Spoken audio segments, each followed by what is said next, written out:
Bonsoir, je m'appelle Alexis, je suis citoyen français. Ma question s'adresse à vous, Étienne. Vous m'entendez bien ? Vous pouvez redire votre prénom ? Je m'appelle Alexis, je suis donc citoyen français. Ma question s'adresse à Étienne Chouard.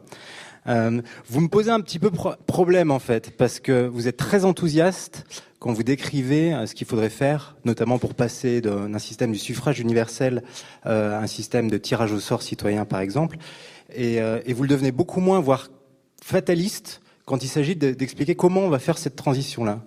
Et en même temps, vous nous parlez d'ateliers constituants, on apprend à le faire, donc j'ai l'impression que vous êtes sur le pied de guerre, vous êtes prêts, mais comment on passe de l'un à l'autre ? C'est quoi votre idée à vous ? Transformer l'essai. Il a raison. Je t'ai posé la même question. Oui. Parce que et je termine rapidement.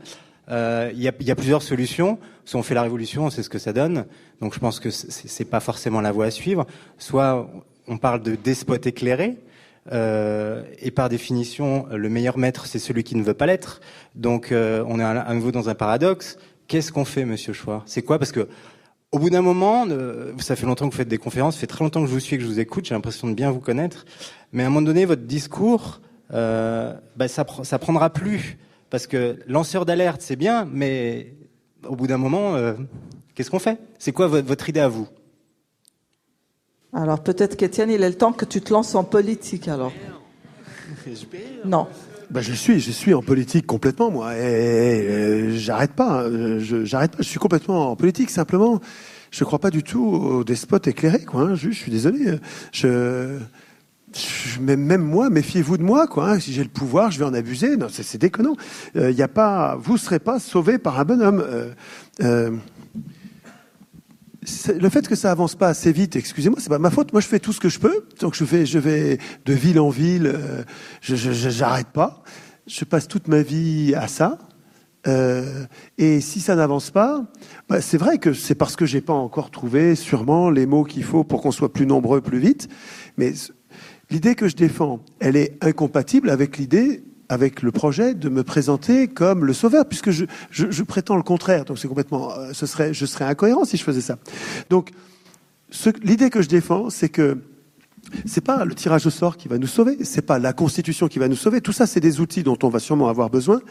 Ce qui va nous sauver, c'est-à-dire nous permettre de nous émanciper du capitalisme et des différentes tyrannies, c'est le fait de devenir constituant. Je devrais m'arrêter de parler là, parce que là, j'ai dit, c'est 0% de matière grasse, on est à l'os. Nous sommes des enfants électeurs, des électeurs enfants, c'est synonyme. Enfant, ça veut dire qu'il n'y a pas le droit à la parole, étymologiquement. Si on veut devenir citoyen, il faut qu'on s'en occupe nous-mêmes, c'est-à-dire qu'il faut que nous soyons capables d'instituer nous-mêmes notre puissance politique. Donc, mais ça se décrète pas en disant « je suis capable ». Ça va être un petit peu plus compliqué, pas beaucoup plus compliqué, mais un petit peu plus compliqué. Il va falloir s'entraîner et être nombreux à s'entraîner, parce que si on est peu nombreux, il va falloir qu'un petit nombre impose ce qu'il a compris au plus grand nombre, et ça va être un bain de sang. Historiquement, c'est toujours un bain de sang. Quand une minorité très bien intentionnée se met en tête, ma voix est en train de péter, mais j'ai la crève. Si une minorité se met en tête... Si une minorité se met en tête d'imposer à la majorité quoi que ce soit, mais la majorité, elle va pas être d'accord et ça va mal se finir. Je suis bien d'accord avec vous. Donc je suggère que le seul moyen pacifique, décisif, prometteur, révolutionnaire, anticapitaliste, antifasciste, le seul moyen de nous émanciper réellement du merdier dans lequel on est, c'est de devenir constituant.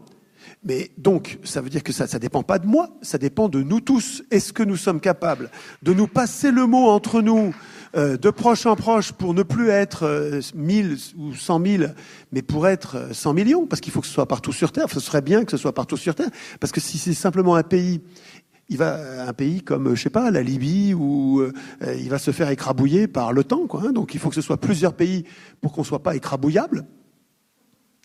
Mais, excusez-moi, mais tout seul, j'ai du mal à trouver toutes les idées nécessaires pour rendre l'idée contagieuse. Et j'ai besoin qu'on soit tous. La question, c'est pas que l'idée soit Alexis, Merci. Quand est-ce que vous avez fait votre dernier atelier constituant ? Est-ce que c'était hier ou est-ce que c'était il y a un mois ?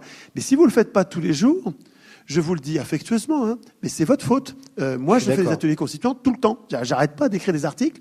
Et quand je viens dans le train, avec mon voisin, j'écris un article. Il savait pas ce que c'était que la Constitution. Pas de pouille, il tombait à côté de Chouard. Dans l'avion, c'est pareil. Je tombe, j'ai une voisine à gauche, une à droite. On se met à bavarder. De quoi vous parlez? Vous faites des conférences, hein, c'est intéressant. Et au bout d'un quart d'heure, on est en train d'écrire les règles du vote blanc sur une publicité d'Air France. Alors, il y a un ciel bleu, donc on a un coin où on peut écrire. Et on écrit l'article de Constitution sur une revue. Donc les ateliers constituants, c'est tout le temps en fait, hein. Mais ça dépend de nous. C'est à vous de vous y coller. Si vous attendez que Chouard sauve le truc... C'était pas le sens de ma question. Même si elle a été peut-être un peu directe et frontale, je vous prenais pas parti personnellement. Vous dites après un moment, ça prend plus. Ben voilà, c'est que l'idée était pas bonne, ça a pas pris, je m'y suis pris comme un manche, et puis... C'est pas ce que je veux dire, je suis désolé, je me suis mal exprimé. Je suis très conscient qu'on doit tous s'y mettre, c'est une question citoyenne et de responsabilité individuelle et collective, donc il n'y a pas de souci avec ça. La question, c'est une fois qu'on va avoir diffusé ce message-là, une fois qu'on est 100 millions, comment on combat le système actuel? C'est ça ma question. Alexis, c'est votre idée là-dessus. Alexis, mon idée là-dessus, c'est que si on est 100 millions à vouloir quelque chose, on l'aura. Voilà. Et si on l'a pas, c'est juste qu'on n'est pas 100 millions à vouloir quelque chose. On est 100 millions à être pas d'accord, à chacun vouloir des trucs différents. On n'est pas foutu de trouver une cause commune. Or, nous avons une cause commune. De l'extrême gauche à l'extrême droite, et à l'extrême abstentionniste, les êtres humains, peut-être même les animaux d'ailleurs, les êtres humains ont une cause commune. Nous sommes affligés depuis la nuit des temps, et à mon avis, c'est pas du tout une fatalité, c'est juste parce qu'on s'en est jamais occupé, parce qu'on s'en fout, mais nous sommes affligés d'une impuissance politique, parce que nous ne nous préoccupons pas du texte qui institue cette impuissance. Dans la Constitution suisse, alors, non, je ne veux pas prendre la Suisse parce que c'est la moins pire, mais dans la Constitution française, il n'y a pas de place pour le peuple. Le peuple est absent.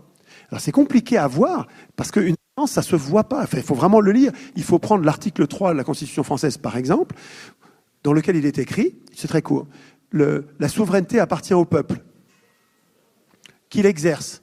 Tout ça est génial, par ses représentants, foutus. Voilà.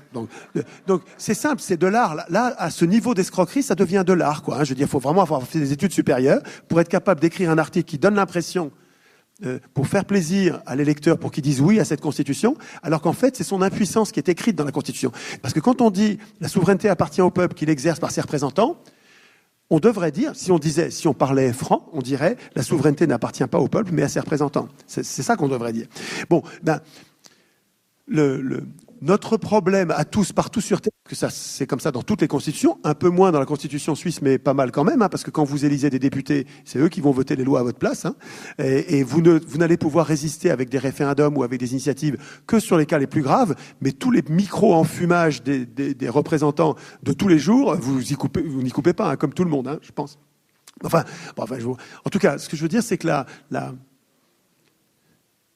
la prise de conscience que c'est de notre faute va tout changer. Parce que du jour où on va concentrer, polariser nos volontés, qui pour l'instant ne sont pas polarisées, elles sont dans tous les sens. C'est ça qui fait notre faiblesse. Le jour où on va arriver à polariser nos volontés en disant on va conserver nos combats écologiques, nos combats sur ce à quoi on tient, mais on va intégrer là-dedans le fait que c'est pas aux hommes au pouvoir d'écrire la règle du pouvoir. C'est à nous d'écrire la Constitution. On veut pas élire l'Assemblée constituante. Si on est des millions, des milliards à dire, on veut pas élire l'Assemblée constituante. On veut l'écrire nous, ou bien que ce soit n'importe qui. Mais surtout pas, il faut pas que ce soit les hommes au pouvoir qui écrivent la règle du pouvoir.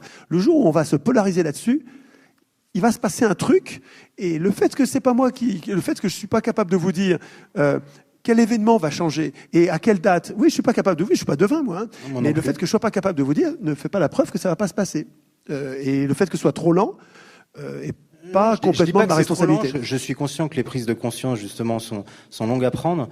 Et la question, c'est une fois qu'elle est réelle et qu'elle est là, votre réponse est il faut juste diffuser le message jusqu'à ce qu'on soit assez nombreux. La police ne tirera pas sur, quand on va descendre des millions dans la rue en disant on veut écrire nous-mêmes la Constitution, la police ne tirera pas sur des millions de personnes. Elle tire sur des milliers de personnes, mais quand dans les millions de personnes, il y a les parents, les grands-parents, les cousins, les nièces des policiers en question, ils ne tirent pas.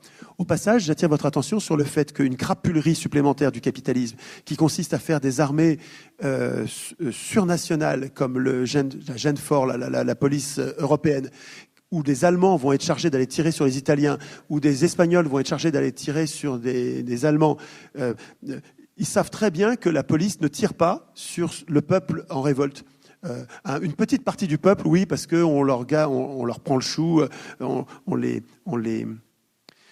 désinforme pour leur faire croire que c'est un danger pour la sécurité. Donc là, ils tirent sur nos manifestations, ils nous tirent dessus.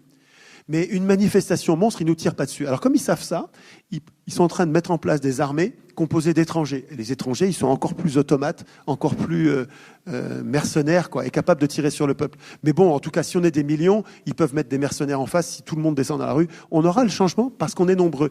Mais il faut s'en occuper concrètement, petitement. Il faut s'en occuper petitement. Tout ce qui est grand a commencé par être petit. Et le plus long chemin commence par un pas. Et donc, il faut que vous fassiez chacun ce pas, quoi. Il faut faire les ateliers constituants. Ce soir, demain. Est-ce qu'on a des exemples de ça dans l'histoire? Est-ce qu'il y a 100 millions de gens qui sont levés? Mais c'est pas parce que ça jamais.